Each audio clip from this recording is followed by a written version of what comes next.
His passion burns a fire, and with the force as strong as the lightning, my heart is asking me what is true love, no matter where we are.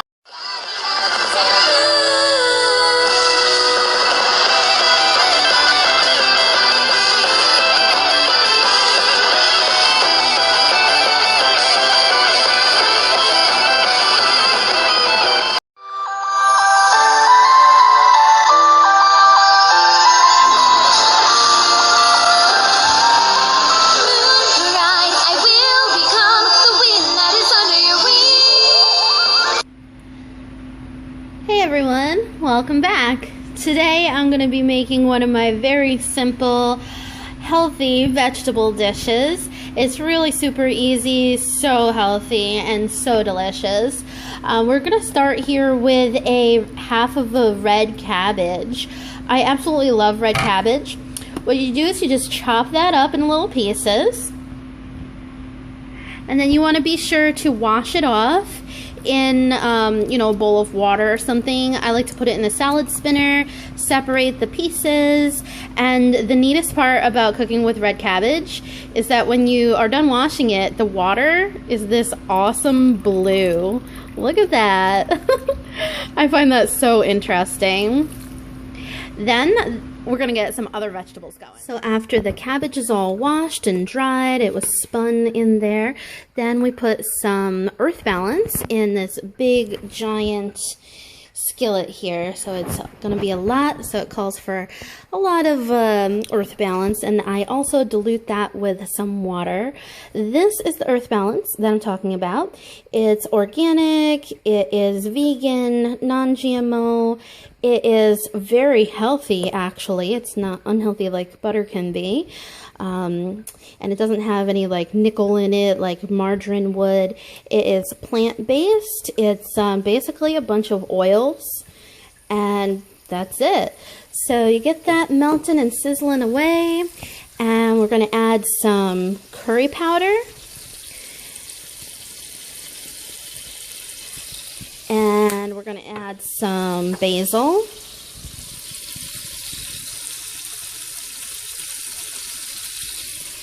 I kind of eyeball everything just to your liking. This is just my own little creation. So you can take it and tweak it or just have fun watching. Do your own thing. Paprika, one of my absolute favorites, made from dried bell peppers. And I like to use a lot of paprika. Oh yeah. And we got some garlic powder. I only put a little in at first because it tends to get bitter if it gets too high of a heat at once. A little bit of salt, which I like to do at the end, also with the spinach at the end. Then once you have everything in here, stir it all together with the butter. And as the, earth balance winds up coating everything, it kind of gets well blended throughout the whole dish. And the little bit of water that I added in there to help dilute it a little bit is also going to be great for a steaming effect, because after all the vegetables are in, you just kind of stick a cover on it and stir it every now and again, and it's good. So now we dump the cabbage in here. There we go. And I like to start with the cabbage on the bottom. And I'll turn my heat down to like a medium, and then we're going to put the lid on. Then we'll get the rest of the vegetables to get mixed in. So the cabbage has been going for a few minutes. Looking good, steaming nicely. And now I'm going to add in some other vegetables. I like to use some frozen vegetables. Like the ones that are made for steam in a bag. No kind of sauce or anything added. These are some Brussels sprouts. Brussels sprouts are one of my favorites, so I like to use a lot of them. And along with the Brussels sprouts, I'd like to use cauliflower. And I just put in a whole bag of cauliflower. And just kind of eyeball it to make sure you have enough room in whatever kind of, pan that you're using. like to add some mixed vegetables, which would be like carrots, corn, green beans, and peas.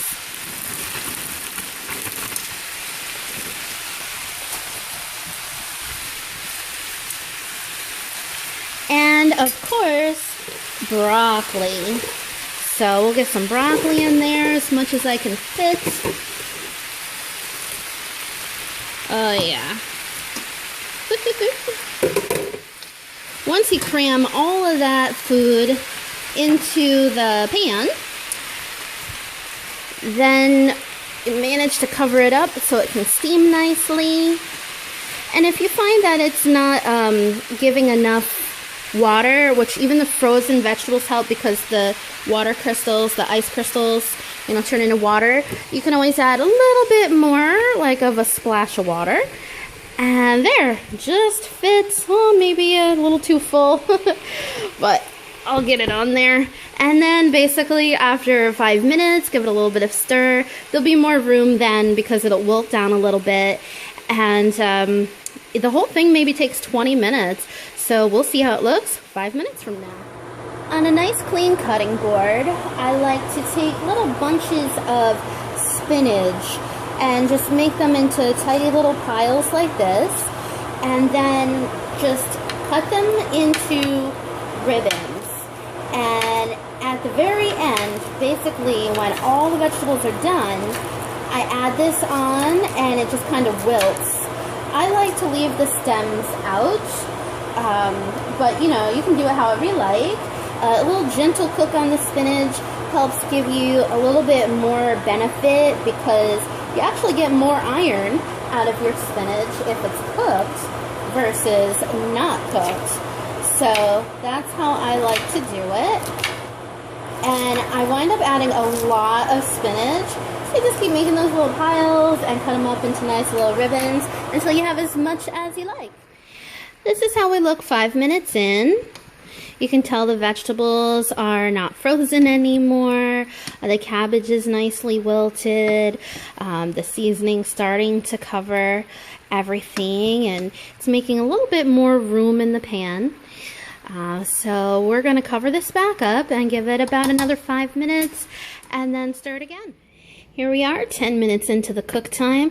Things are getting pretty hot now. Alright, so we're going to take off that lid and we're going to give it a nice stir. Checking on the amount of liquid. It's a nice good amount. And that liquid, there winds up being a little bit left in the end. And it makes it like a really flavorful kind of sauciness to it. So it's really, really good. After this is stirred, we're going to give it about 5 more minutes cook time and then just kind of poke a knife through some of the tougher vegetables to make sure that they are nice and soft. And then we're going to add the spinach. And the spinach, I have a nice big pile here all ready to go. You heard me chopping that up with the fan on because it does get steamy, so it gets loud with the fan, but definitely worth it. Alright, so I'll finish these up and we'll see it 5 minutes again. Alright, so the dish is done, and now we're just gonna put some of this spinach in here so it can wilt at the end. I've turned off the heat completely. We're gonna get all this right on top. So it's wonderful that it wilts down the vegetables the way they do, because then it leaves room for all this gorgeous spinach to get stirred in. There, that's everything. And just kind of spread it around the top. I did put in some more garlic and paprika, and there's barely any liquid left, if you can see. And we'll cover it back up. And after just a couple minutes sitting off the heat, you know, the heat's off, just the residual heat from the pot, that will cook the spinach enough, and stir it through. Enjoy! There you have it, the final dish with the cooked spinach stirred in after it sat there for about 2 minutes. And it's just going to sit here and cool. It continues to cook a little bit, so you can cook it as, you know, soft or firm of a vegetable as you like. The color, it's not as vibrant green anymore, but it is because I did put a lot of paprika in there, so it really kind of dulls it down. The cauliflower kind of took on the color of the cabbage, so it's not the most beautiful thing, but this is one of my absolute favorite dishes. And I like to make it all the time. Put different vegetables in there time to time, you know, like carrots and parsnips and bell peppers and snap peas, and there's so many things you can add into this. Imagination is the limit. So it's different almost every time, but just tons and tons of vegetables, and there you go. This will be like 2 days worth of food here, and I hope you've liked watching me cook one of my favorite dishes, and maybe you'll try it at home. If you do, let me know how it turns out.